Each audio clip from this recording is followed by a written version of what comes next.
Okay, so I like to do this with every silly patch that they do, whether it's Mirror Watch, April Fools, content creator patches, and most recently with Junkenstein's Lab. I've already made a video about it. I'm not going to talk a lot about Junkenstein's Lab itself. It's a really, really fun arcade mode with perks and trait trees and progression, and it's great. It's fun.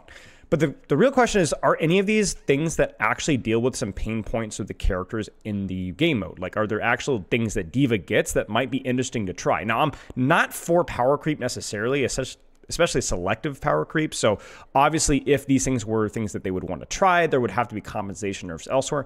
And frankly, at least half of these, I actually don't even know if they'd be good. They might just be actually horrific in the base game, but they're at least worth considering, at least worth trying, because they either address pain points with the character that like maybe can cover some of their weaknesses or shore up their strengths or in an interesting fashion, maybe add some dynamics to the kit.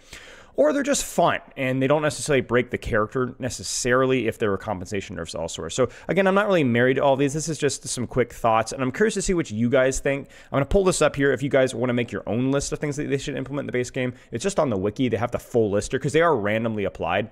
So you might not have seen some of these before. I know I hadn't seen all of these before, despite playing a few hours in this mode. Actually, more than a few hours. It's a lot of fun.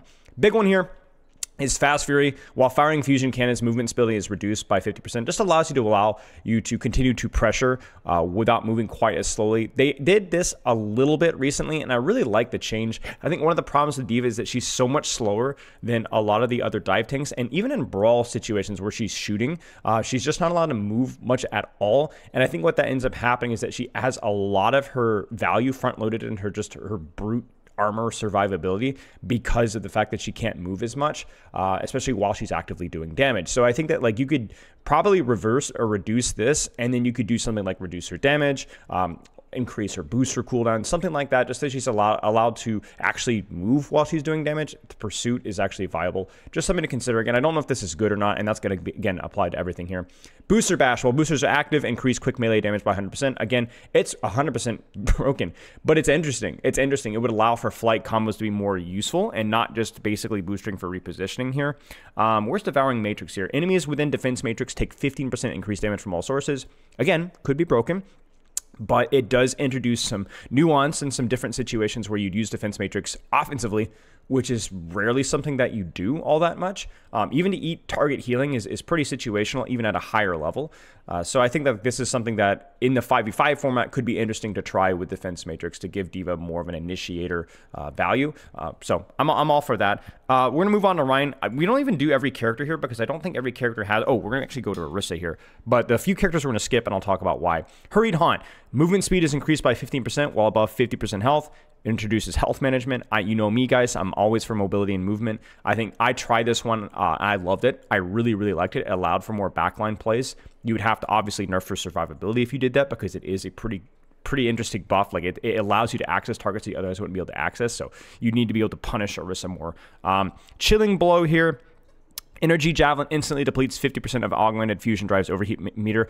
I don't love this because Javelin shouldn't be really a decision that you use when you're doing damage. I think, again, having that tied to like Javelin Spin or something like that is more interesting. But my point being is like, I would love more work being done with overheat meter. I think that's a general impression that I want here. I actually had a whole rework back with my tank rework video. You can maybe find that, where we talked about how you can tweak with Orisa's gun where if it's overheated, like if it's near full, it fires... It does more damage, but it has worse spread, and the cooler the gun is, it does less damage, but it has tighter spread. So you can have overheat mechanic, not just about don't let your gun overheat, but you might actually want it to overheat, so it does more damage up close. So there's like all sorts of little things that I think you could do with that mechanic, and I feel like that mechanic is almost like, not irrelevant. I mean, it kind of is. Like it's irrelevant, but it's just not something that you really... worry about. Just don't let your gun overheat. And I think like there's like a whole resource management option or opportunity with Orisa that they haven't really leaned into and have actually over time have moved away from, which I think is a little bit of a shame. Flight by Night. I mean, I've talked about this a million times. In my Orisa, I'm convinced that I at least had a small, very small part in maybe making this happen because this is something I've been saying for over a year, I believe. Javelin Spin Flight is great. It would obviously need to nerf Fortify survivability if you did that. Probably allow her to headshot or allow you to headshot her. But having some form of verticality with Orisa, I've actually tested this before. I had somebody actually workshop it for me, and we played with it. It was really, really, really fun. And it felt like you could actually punish Orisa too, because the Orisa wasn't just this walking anchor tank, which is just not fun for either the Orisa player playing versus the Orisa player. So I didn't like the way this was implemented in game because it did pull you forward. You couldn't just javelin spin standing still. So I would want it to see you can javelin spin or you can javelin spin directionally if you press a button. So that would be great. But I've always been a fan of giving that one a shot. Reinhardt didn't need a ton here, but I think Rocket Hammer attack speed increased for every consecutive hit. I think having more frontline presence with Reinhardt would be nice, something to reward you for swinging more subsequently, because right now I don't feel like that's super good. Reinhardt a lot of times is swing, shield, throw a fire strike on corner, a lot of shielding, and then all-out aggression sometimes. But I think there's more like sustained pressure with Reinhardt. Being rewarded for that would be a good option. Again, you'd have to nerf other things at the same time. I'm going to keep saying that. I'm sorry, but I know some bozo in the comments going to be like, you're for power creep. And I'm like, you guys, I have to essentially not cater, but I have to disclaimer for the lowest common denominator. Lowest denominator. Okay, kinetic kindling, rocket hammer reduces fire strike cooldown by 15%. Again, could be interesting. Again, rewarding sustained pressure with Reinhardt. It is free value, which is something that you have to be careful of. But it is you might go for a more aggressive approach where you drop to a lower HP to get a fire strike sooner, it's something. It's something worth considering a little bit. Ashe, there's a couple. Creepy Combustion. Where the frick is Creepy Combustion? It's down here. After firing Coach Gun, the Viper reloads 2 bullets, so free value. But the Viper's next 2 shots deal 50 burn damage over 2.5 seconds. So what this does is this gives you a situation where you might want to use Coach Gun more offensively and not just defensively or for repositioning. Coach Gun is basically exclusively used to reposition or to disengage, never to engage. So this gives a little bit of a reward for that. It gives you an opportunity to consider doing that because you're going to deal a little bit more damage if you do use it offensively. So like risk versus reward. Ritual Grounds. If dynamite explodes on the ground, it creates a burning area that damages enemies. So interesting idea. It might reward people for missing dynamites, so that's something we have to keep in mind. So you'd have to keep this weak, but it could be like an actual strategic choice to not hit a dynamite on a person, which again, that's never a decision that you really purposely go for. So interesting. Genji, I think they're all fun, but I think Genji's honestly like fine as is. If anything, would want to tweak something with his blade damage, and like how you can damage boost blade and all this kind of stuff, as my cats go crazy for food. Hey kitties. But yeah, I think Genji's honestly fine. I would not want to touch that character. He's a great, well-designed character. Leave him as is. Pharah, Dark Armor. Convert 50% of Pharah's shield to shield health. Shield health will start recovering after 1.5 seconds. I like this a lot.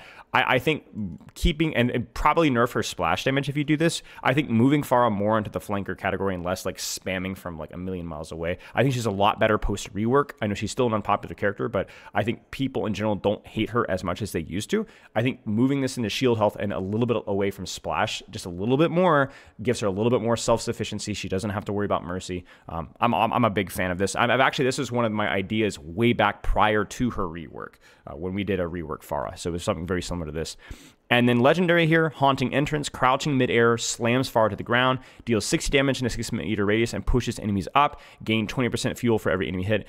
This is something that I only got to play with a little bit, but I also played versus. It's actually not super strong damage-wise, but it's super fun. And it does introduce basically a mechanic that you don't have with Pharah right now, and I'm a big fan. Like, I think it's cool. Doesn't feel that OP. It just feels like a combo that you can go for sometimes, and man, why not? It's freaking fun. Who gives a rip? Reaper here. Let's check out Reaper.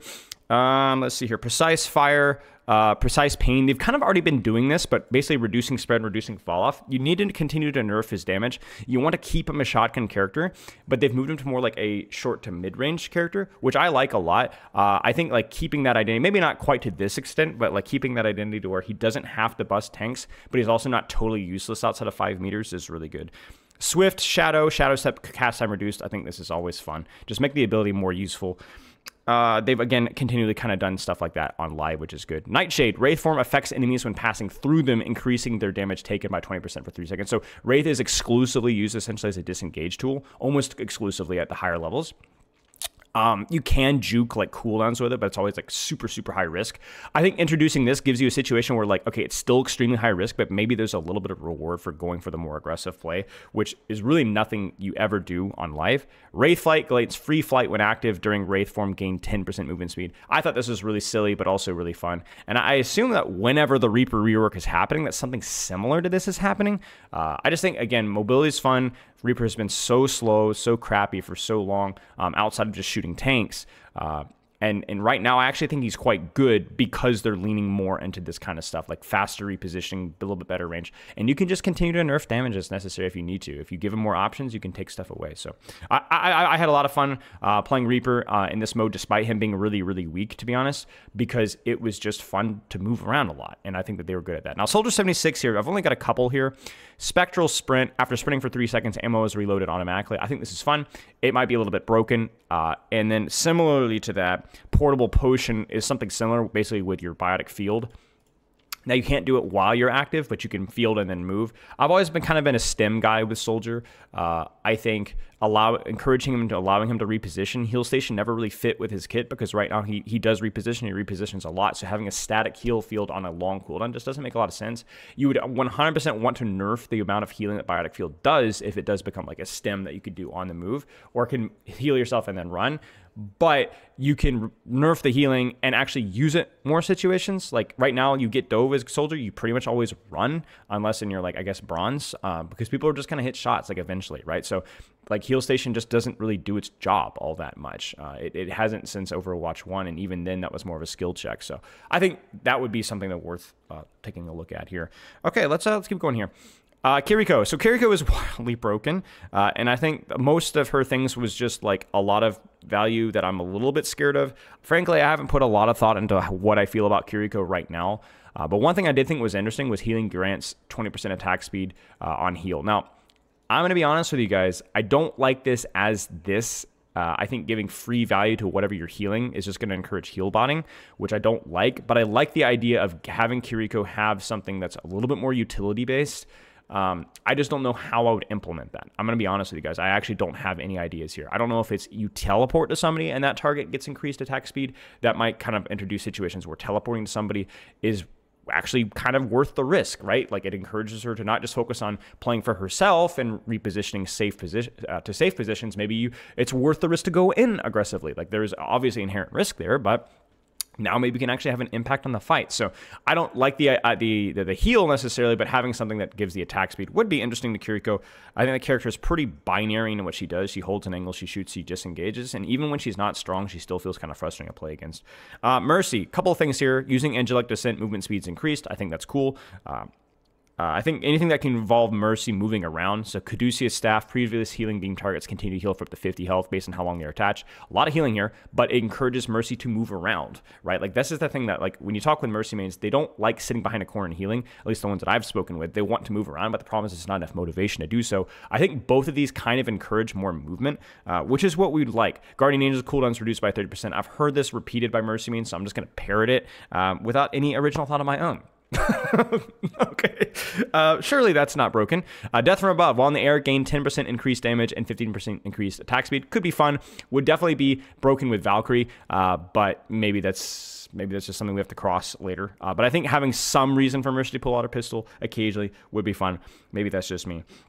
Spark of Life is somewhere. Where is Spark of Life, guys? There it is. Allies attached to Caduceus Staff damage boost have their cooldowns recharged 35% faster. You could nerf damage boost and let this come in. I've also been a big fan of giving Mercy like a 5 or 10% movement speed boost on damage boost, so that you can it's actually worth pocketing tanks occasionally. The problem with damage boost is that it's basically just like, okay, you're a static DPS dealer, now you do a lot more. But there's never like really any decision about like who's the best to damage boost, because a lot of times if it's like a dive character or a tank, it's just not as useful, and it generally puts Mercy at risk. But if we can encourage Mercy to move around and also introduce nuance, like this isn't just a damage boost, this is also a cooldown regeneration, this is a movement speed. Now there's like a million different characters that could benefit from that. Even peeling with damage boost, so they can move out of the peel faster, right? Zen gets Dove, you give him movement speed, you give him damage boost, I mean, like all of a sudden that might be just as useful situationally versus certain dive characters as a heal would. And I think that that's just an interesting dynamic that's just not really there with damage boost. So anyway, we're going to move on. Moira, none at all. I think they're all kind of broken and just kind of like just more silly resource management or more orbs exploding and orb. Yeah, not a fan. Now, Zen, yeah, I think Zen is the last one here. And there's a lot of interesting ones. So Zen, again, power creep here, so you're going to have to keep an eye on here. First one's going to be the hallowed speed, Harmony Orb buff target with 25% movement speed. I found myself Harmony Orbing tanks when I never do that on live, like almost ever, because the healing is so weak on a tank health pool. So, but giving them movement speed is actually like really strong and opens up the situations, the combos that Zenyatta can actually work with. Like Zen with Rein was actually kind of good because you could give him movement speed and another buff we'll get to in a second. And even though the heal was a bit weaker, there was ways to buff that heal, by the way. With like crits, right?